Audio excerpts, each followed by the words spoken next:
nuevamente. Vamos a ver ahora el último segmento que nos corresponde a este módulo número 5 de las epístolas de la cautividad, donde Pablo escribe una carta a los filipenses, escribe a Filemón, escribe a los colosenses y finalmente también escribe a los efesios. Y ahora estábamos viendo la carta a los efesios, que es una especie de encíclica o carta circular, donde él envía esta carta a las iglesias de Asia Menor que habían escuchado el Evangelio por Pablo. Y en la carta él hace referencia a personas que nunca habían oído del ministerio de Pablo. Y el propósito de esta carta no es otro que mostrarles esa encomienda, esa misión que Dios le dio al apóstol Pablo de ser el apóstol de los gentiles para revelarles a ellos el propósito eterno de Dios. Esto no fue algo que surgió a último minuto como plan B, sino que Dios tenía el propósito eterno de Él, que era unir todas las cosas en Cristo a través y en su iglesia, para conocimiento de las potestades, de que toda esta revelación maravillosa, este misterio de que Dios estaba justificando y perdonando pecadores, iba a ser dado a conocer por medio de la iglesia. Entonces, esta carta, que es una carta doctrinal puramente, la vamos a ver ahora en un resumen, viendo nuestras copias del Nuevo Testamento, estos 6 capítulos que podemos dividir en 3 y 3.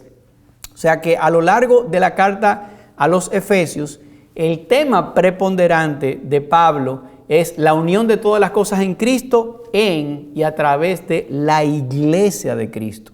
Cuando hablamos aquí de la iglesia en el libro de Efesios, no estamos hablando de la iglesia de Éfeso o de una iglesia local, sino de una iglesia universal, que es la totalidad de todos los redimidos que ya Dios en su soberanía ha elegido, ha redimido, ha justificado y santificado en Cristo Jesús desde la eternidad.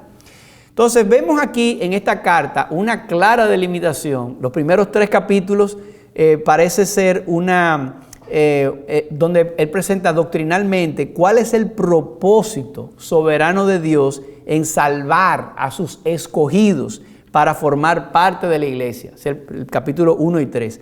Y en la segunda mitad de la carta, Pablo hace un énfasis en la manera en que los creyentes deben andar en la iglesia en Cristo. Es decir, en los primeros 3 capítulos se nos muestra, vamos a decirlo de esta manera, gramaticalmente, los indicativos de que ya Dios hizo esto, ya Dios te salvó, ya Dios te santificó, ya Dios te justificó. Entonces, en la segunda parte de la carta, del 4 al 6, él dice, por lo tanto, cómo nosotros debemos andar a la luz de personas que han sido redimidas, justificadas, santificadas en Cristo Jesús. Así que con eso en mente, vamos a ver también que hay 2 maneras de dividir la carta. Una es que, bueno, la parte teórica, primeros 3 capítulos, la parte práctica, los otros 3 capítulos, pero también una manera más teológica de nosotros ver una distinción interesante. La primera parte de la epístola parece ser más teológicamente hablando de soteriología.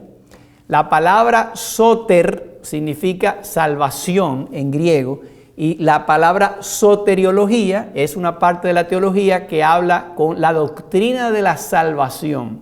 Entonces Pablo habla en la primera parte de la salvación, doctrinalmente hablando. ¿Qué fue lo que hizo Dios? ¿Es acaso la salvación dependiente de nuestra voluntad o es dependiente del propósito soberano de Dios, como él lo expone en el capítulo 1 y 2 de los Efesios? Entonces la palabra soteriología es la doctrina de la salvación. Pero en una segunda parte, después del capítulo 2, a partir del versículo 11 hasta el final de la carta, Pablo habla de lo que sería la eclesiología, que es la doctrina de la iglesia.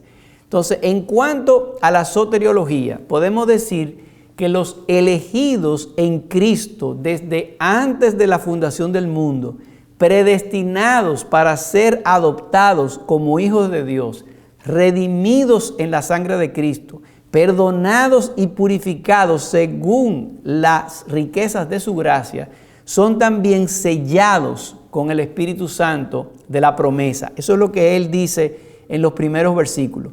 Y en la segunda parte de la epístola, él habla de la iglesia, hablando en un sentido de cómo la iglesia no es el propósito de Dios que nosotros vivamos, ya fuimos salvos y vamos a vivir ahora individualmente, independientemente, sino que debemos vivir conforme a nuestro llamamiento dentro del contexto de la iglesia, que fue lo que él hizo. Vamos a leer algunos textos para que veamos.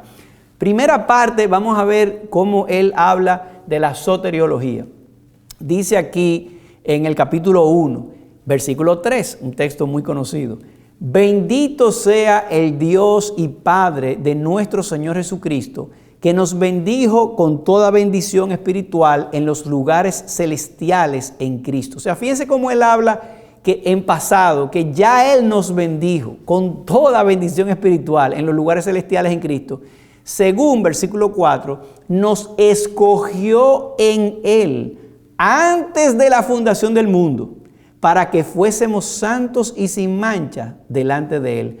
O sea, que ya Dios nos escogió antes de él crear el mundo. Imagínense en el Génesis, cuando dice que Dios dijo, he aquí, sea la luz, y ya él tenía en su mente tu nombre, y ya tenía en tu mente que Cristo iba a morir por ti, por tu pecado. Todo lo tenía planificado. Dice, antes de la fundación del mundo nos escogió, y con un propósito, para que fuésemos santos y sin mancha. Y aquí nuestra carne se tienta de una vez, claro, yo voy a ser sin mancha, yo me lo voy a proponer. No, es que tú estás manchado en tu cuerpo, tú en ti mismo eres corrupción, tú no tienes nada que aportar. Lo único que tú has aportado en esta salvación es el pecado que la hace necesaria.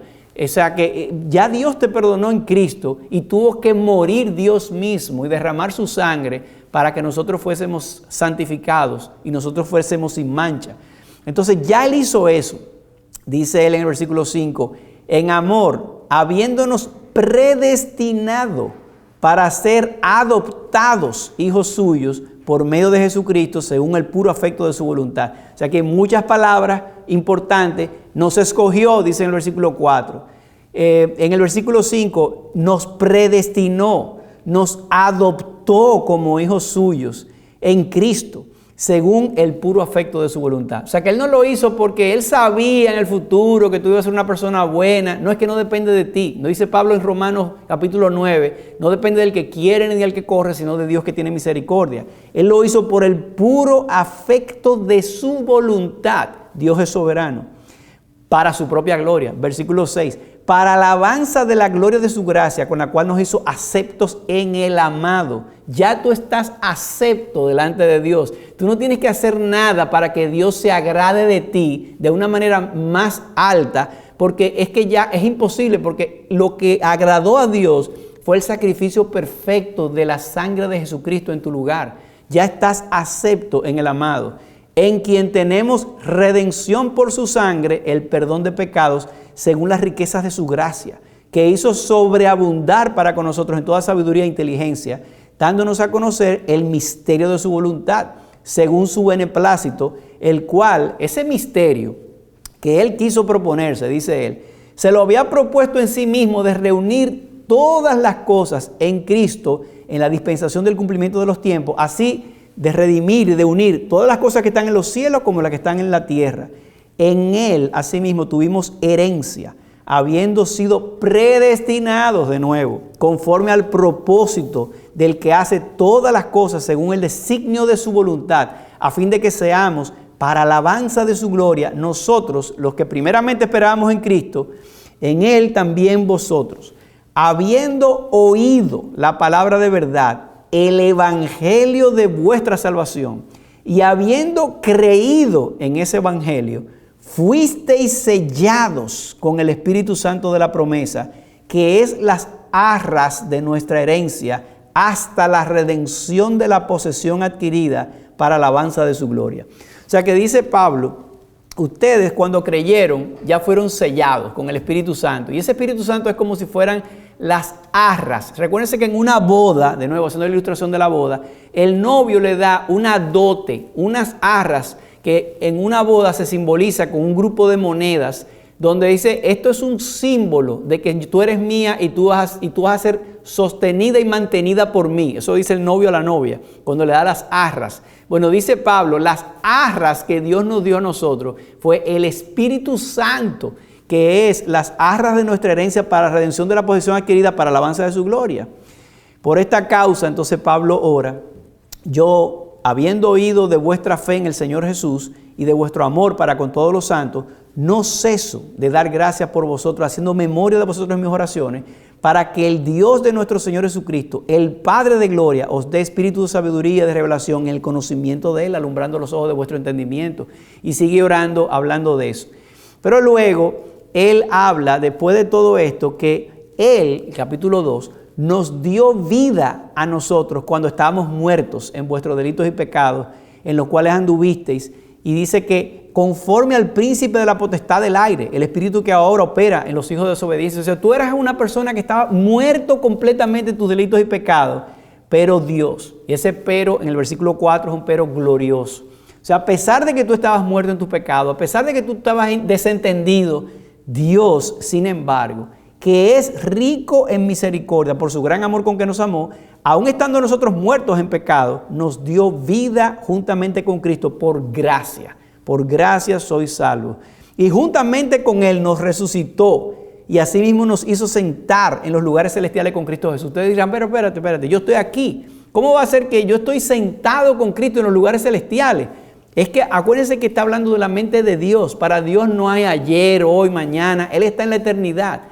Es como cuando usted filma una película, usted está fuera de la película. Tú ves la película cronológicamente, pero tú estás fuera de esa dimensión. Bueno, ya en Cristo nosotros ya fuimos resucitados, ya estamos con Él. Y eso es lo que nos da a nosotros la fe. La fe viene por el oír y el oír por la palabra de Cristo. La palabra de Cristo nos da la vida y nos da la esperanza de que nosotros sabemos que ya Dios tiene control y Él hizo todas estas cosas. Dice Él en el versículo 8, porque por gracia sois salvos por medio de la fe, y esto no de vosotros, pues es don de Dios, no por obras para que nadie se gloríe, porque somos hechura suya, creados en Cristo Jesús para buenas obras, las cuales Dios preparó de antemano para que anduviésemos en ellas. O sea que aquí dice que no solamente Cristo nos salvó por gracia, no solamente Él nos dio, no es que la fe es tuya, no es que Él dice no por obras para que nadie se gloríe, esto no de vosotros. Nada de esto es tuyo, sino que es don de Dios. Él te dio la salvación, Él te dio la fe para creer. Entonces ahora nadie se puede gloriar en Él. Y ahora somos hechura suya, creados en Cristo Jesús para buenas obras. O sea, la gente dice, por fin, eso es lo que yo quería oír. Ahora, esa es la parte que me interesa. ¿Qué es lo que tengo que hacer? No, es que las obras buenas no son tuyas tampoco. Dice, las cuales estas obras, Dios las preparó de antemano para que anduviésemos en ellas. O sea que aún tus mejores obras, que son trapos de inmundicia en ti mismo, en Cristo son santificadas y Cristo las preparó de antemano para que nosotros andemos libremente. Ahora tú eres libre para andar en esas obras que Dios preparó porque ya tú estás aceptado, ya tú estás justificado, ya tú estás adoptado como hijo. Es como la diferencia entre una relación legal. Si tú infringes la ley de tu país, tú eres culpable ante la ley. Eso es un tema legal. Pero si tú quebrantas una ley en tu casa y tú eres esposo, padre, hijo, esa relación no la cambia nadie. Bueno, tú eres adoptado por Dios. Y eso significa que aún tú pecas e infringes la ley, tú eres un hijo. Ya Dios te ve como tú eres mi hijo amado en Cristo. Tú eres mi hijo amado en quien yo tengo complacencia. Pero Él no tiene complacencia en ti por las cosas que tú haces, porque todo lo que tú haces es imperfecto. En ti mismo tú estás condenado. Pero en Cristo, en esa unión con Cristo, es que tus obras ya han sido preparadas de antemano por Él. Entonces, Él habla de todo eso. Ahora, ¿qué significa eso? Que entonces tú vas a vivir una vida independiente, que tú vas a vivir una vida individual, que tú vas a vivir una vida conforme a lo que tú quieres, tú vas a tener por internet tu vida de iglesia. No. Lo que dice este texto ahora en el capítulo 2, versículo 11 en adelante, es que nosotros hemos sido salvos para tener una comunión como cuerpo de Cristo. Fíjense lo que dice el 2:11. Por tanto, acordaos de que en otro tiempo vosotros los gentiles, en cuanto a la carne, erais llamado incircuncisión por la llamada circuncisión hecha con mano en la carne. En aquel tiempo estabais sin Cristo, alejados de la ciudadanía de Israel y alejados a los pactos de la promesa, sin esperanza y sin Dios en el mundo. Pero ahora, en Cristo Jesús, vosotros que en otro tiempo estabais lejos, habéis sido hechos cercanos por la sangre de Cristo, porque Él, Cristo, es nuestra paz, que de ambos pueblos hizo uno, derribando la pared intermedia de separación, aboliendo en su carne las enemistades, la ley de los mandamientos expresados en ordenanzas, para crear en sí mismo de los dos un solo y nuevo hombre, haciendo la paz, y mediante la cruz reconciliar con Dios a ambos en un solo cuerpo, matando en ellas las enemistades. Y vino y anunció las buenas nuevas de paz a vosotros que estabais lejos y a los que estaban cerca, porque por medio de él los unos y los otros tenemos entrada por un mismo espíritu al Padre. Así que ya no sois extranjeros ni advenedizos, los gentiles, sino conciudadanos de los santos y miembros de la familia de Dios, edificados sobre el fundamento de los apóstoles y profetas, siendo la principal piedra del ángulo Jesucristo mismo, en quien todo el edificio bien coordinado va creciendo para ser un templo santo en el Señor, en quien también vosotros sois juntamente edificados para morada de Dios en el Espíritu.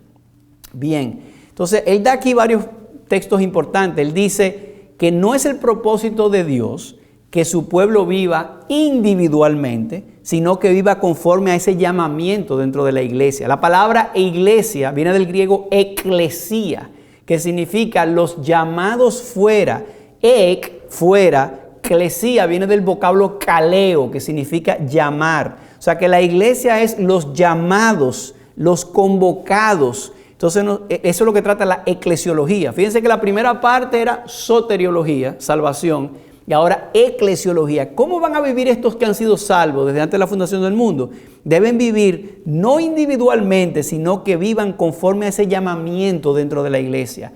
En aquel tiempo estabais sin Cristo, alejados de la ciudadanía de Israel, pero ahora habéis sido en Cristo Jesús, ahora habéis sido hechos cercanos por la sangre de Cristo, porque Él es nuestra paz, que de ambos hizo un pueblo.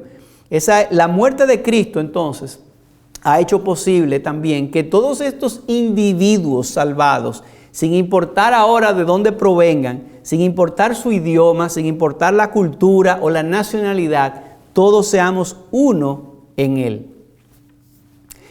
Bien, entonces Pablo fue llamado especialmente por Cristo para proclamar, clarificar y establecer esa verdad. Dice él en el capítulo 3, versículo 3, que por revelación me fue declarado el misterio, como antes lo he escrito brevemente, leyendo lo cual podéis entender cuál es mi conocimiento en el misterio de Cristo. Misterio que en otras generaciones no se dio a conocer a los hijos de los hombres, como ahora es revelado a sus santos apóstoles y profetas por el Espíritu. ¿Cuál es el misterio? Que los gentiles son coherederos y miembros del mismo cuerpo y copartícipes de la promesa en Cristo Jesús, por medio del Evangelio, del cual yo fui hecho ministro por el don de la gracia de Dios que me ha sido dado según la operación de su poder. O sea que Pablo fue encomendado para eso. Así que a la luz de esto, Pablo dice entonces en el capítulo 4 que el deber de los miembros de la iglesia de Cristo es que practiquemos en nuestro andar, en nuestra vida diaria, los principios de esa piedad que nosotros debemos mostrar como hijos de Dios y como redimidos de Cristo, para que la iglesia refleje en su vida y en su ministerio la gloria de Dios. ¿Cómo se hace esto? Por la edificación de la iglesia en la unidad. Dice el capítulo 4, yo pues preso en el Señor os ruego que andéis como es digno de la vocación con que fuisteis llamados, con toda humildad, mansedumbre, soportando, lo mismo que le dijo a los filipenses, lo mismo que le dijo a los colosenses. Él estaba preso en Roma con esta mentalidad de que la grandeza de Cristo, de reunir todas las cosas en Él, y que como consecuencia nosotros andemos con esa humildad, solícitos en guardar la unidad del Espíritu en el vínculo de la paz, un cuerpo, un espíritu, como también fuisteis llamados en una misma esperanza de vuestra vocación, un Señor, una fe, un bautismo, un Padre un Dios y Padre de todos, el cual es sobre todos y por todos y en todos, etcétera, etcétera. O sea que aquí también habla de que debemos tener esa unidad como cuerpo y también que debemos separarnos de los patrones mundanos que caracterizaban esa vida pasada. 4:17. Esto pues digo y requiero en el Señor, que ya no andéis como los otros gentiles, que andan en la vanidad de su mente, teniendo el entendimiento entenebrecido, ajenos de la vida de Dios por la ignorancia que en ellos hay, por la dureza de su corazón. Entonces, pero dicen, no, ustedes no. Versículo 20, vosotros no habéis aprendido así a Cristo. Si en verdad le habéis oído y habéis sido por él enseñados conforme a la verdad que está en Jesús. En cuanto a la pasada manera de vivir, despojaos del viejo hombre que está viciado conforme a los deseos engañosos y renovaos en el espíritu de vuestra mente y vestíos del nuevo hombre creado según Dios en la justicia y santidad de la verdad. Ese texto también habla aquí de ese dualismo, no dualismo, pero esa realidad que tenemos de que estamos aquí en la carne, en este mundo, en esta realidad temporal, en el ya y el todavía no. Ya eres santo, ya estás en Cristo, por lo tanto debes comportarte como un cristiano, pero todavía tu cuerpo no ha sido glorificado y vas a sufrir los embates de tu pecado. Por eso Martín Lutero decía, yo soy simul justus et peccator, soy al mismo tiempo justificado, pero al mismo tiempo soy un pecador. Entonces, tú vivir con esa realidad te hace entender que por un lado, Dios te ha salvado, pero tú sigues en un cuerpo pecaminoso, de manera que tú aborreces el pecado en ti, pero tú no confías en tu rendimiento y en cómo tú lo haces, sino que tú confías en lo que ya hizo Dios por ti en Cristo. Ya lo que Dios hizo en ti fue que te santificó, te justificó, te perdonó, te adoptó, te ama como su hijo amado. Estás en Cristo. Ahora, aquí debes andar en ese nuevo andar, en esa vida, andándote, separándote de esos patrones mundanos, manteniendo este clima de espiritualidad para que haya morada del Espíritu en nuestro medio de manera confortable, no contristar el Espíritu, dice aquí. Capítulo 4, versículo 25, por lo cual, desechando la mentira, hablad verdad cada uno con su prójimo, porque somos miembros los unos de los otros. Airaos, pero no pequéis, no se ponga el sol sobre vuestro enojo, no deis lugar al diablo. El que hurtaba, no hurte más, sino trabaje. O sea, habla una serie de cosas, versículo 30, no contristéis al Espíritu Santo de Dios, con el cual fuisteis sellados para el día de la redención. Quítense de vosotros toda amargura, enojo, ira, gritería. Si ustedes se imaginan cómo el Espíritu Santo, con el cual fuimos sellados, que mora en la iglesia, se debe contristar cuando hay pleitos entre nosotros, cuando nosotros nos mentimos unos a los otros, cuando nosotros nos maltratamos, nos mordemos. Bueno, esa es la idea. Esa exhortación es, ya ustedes están en Cristo, ustedes resucitaron con Él. Por lo tanto, anden conforme a esto. En tus fuerzas, no, porque en tus fuerzas lo que vas a tratar de imponerte esta justicia conforme a la ley. Y eso no te va a llevar a nada. Pero es la justicia conforme a la fe. No, es menos de yo y más de Cristo. Es vivir en eso. Y a la luz de eso también, la unidad en el matrimonio. Como Cristo está unido a la iglesia, así el marido que ame a su mujer y su mujer que respete a su marido. Pero frente a todo eso está la tentación de que, wow, ¿quién va a poder con todo eso? ¿Quién puede con todas estas cosas? Bueno, debemos fortalecernos no en nosotros, sino en el Señor, porque el diablo te va a susurrar al oído.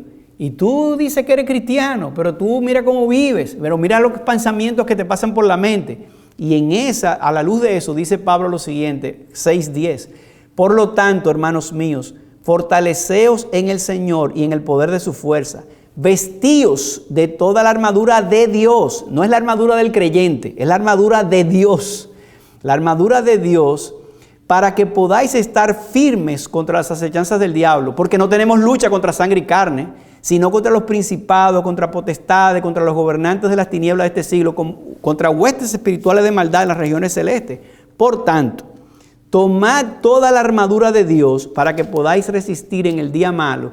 Y habiendo acabado todo, estar firmes. Estad pues firmes, ceñidos vuestros lomos con la verdad. Pero toda esta armadura no es más que una descripción de que nosotros nos vistamos de Cristo. Lo que yo les decía ahorita, que somos simultáneamente justos y pecadores, es que somos pecadores porque vivimos en un cuerpo mortal donde tenemos al viejo Adán en nosotros mismos. Pero hemos sido renovados al mismo tiempo, tenemos a la nueva criatura en nosotros. Entonces debemos dar muerte al viejo hombre, mortificar ese pecado, dar muerte, renunciar a eso y ahora vivir en una vida nueva. Pero ¿cómo podemos hacer eso? Poniendo la armadura que es Jesús, vestiéndonos, dice, vestíos del Señor Jesucristo, Romanos 13, y no proveáis para los deseos de la carne, vestíos. ¿Y cómo nos vestimos? Dice, ceñido vuestros lomos con la verdad. Jesucristo dijo, yo soy la verdad. Y vestidos con la coraza de la justicia, Cristo es mi justicia. Y calzados los pies con el apresto del evangelio de la paz. Mi paz os dejo, mi paz os doy. Yo no la doy como la da el mundo. Sobre todo, tomad el escudo de la fe. Cristo es quien me da la fe. Con quien podáis apagar todos los dardos de fuego del maligno. Si tú tratas de apagar esos dardos de fuego del maligno con el escudo de tu currículum, ese papel no va a poder contra los fuegos del maligno. Si tú tratas de apagar esos fuegos del maligno con tu propia justicia, el diablo te va a vencer, te va a decir, tú sabes quién tú eres un pecador. Y Martín Lutero decía que cuando él oía esa voz del diablo diciéndole, tú sabes que tú eres un pecador, él dice, sí, y yo me alegro porque precisamente Cristo vino a salvar pecadores como yo. Entonces tu esperanza no eres tú, es Jesús.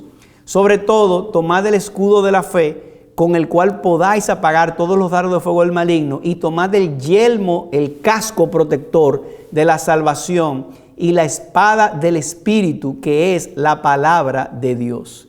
Orando en todo tiempo, con toda oración y súplica en el Espíritu, y velando en ello con toda perseverancia y súplica por todos los santos. Y por mí, decía Pablo, a fin de que al abrir mi boca me sea dada palabra para dar a conocer con denuedo el misterio del Evangelio, por el cual soy embajador en cadenas, que con denuedo hable de él como debo hablar. Hace unas salutaciones finales, pero le dice que Tíquico le hará saber todas estas cosas. Paz sea a los hermanos, amor con fe de Dios Padre y del Señor Jesucristo. La gracia sea con todos los que aman a nuestro Señor Jesucristo con amor inalterable. Amén. Pero es interesante que Pablo escribió a los Efesios y habla de la gracia que sea con todos. Lo último que le dijo fue, la gracia sea con todos los que aman a nuestro Señor Jesucristo, los que aman con amor inalterable. Y resulta que a los mismos Efesios, vamos a ver en Apocalipsis, cuando Pablo le escribe 30 años después a esta iglesia, le dice, miren, ¿se acuerdan que le dijeron que la gracia sea con todos aquellos que aman al Señor Jesucristo con amor inalterable, un amor que no cambia? Resulta que en Apocalipsis le dice a Efesios, tú estás muy bien, tienes la doctrina, defiendes todo, pero tengo esto contra ti, que has olvidado tu primer amor. Así que eso pasa también. Tenemos que seguir recordando el amor de Cristo. En conclusión, un par de slides más y con esto creo que concluimos. Ideas claves o características en esta carta. Es la única carta donde la iglesia no es local, sino es universal. El desarrollo de la verdad es interrumpido por dos oraciones. O sea que Pablo ora en medio de su carta. Él dice en el capítulo 1, versículo 15, que él oraba para que los ojos de vuestra fe sean alumbrados, los ojos de vuestro entendimiento. Y por el amor de Cristo. Dice que el amor de Cristo, que ustedes conozcan la longitud, la altura, la anchura del amor de Cristo. Eso lo dice en el capítulo 3. Se nota una marcada división, como habíamos visto, entre una sección doctrinal, primeros 3 capítulos, y una sección práctica, 4, 5 y 6. Se dedica una amplia sección a describir las relaciones domésticas a la luz de la unión con Cristo. O sea, cómo los esposos, los siervos, los amos, los hijos, los padres deben vivir a la luz de esa unión con Cristo.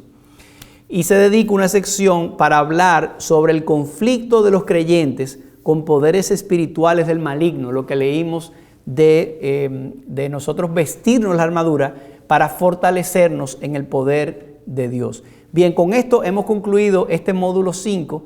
Les damos las gracias nuevamente por haber escuchado el video y esperamos que puedan repasar todas estas cosas leyendo de la fuente primaria. Léanse Efesios, léanse todas estas epístolas y lean los textos y las cosas pendientes que tenemos para la clase. Gracias y nos vemos en el próximo módulo. Hasta entonces.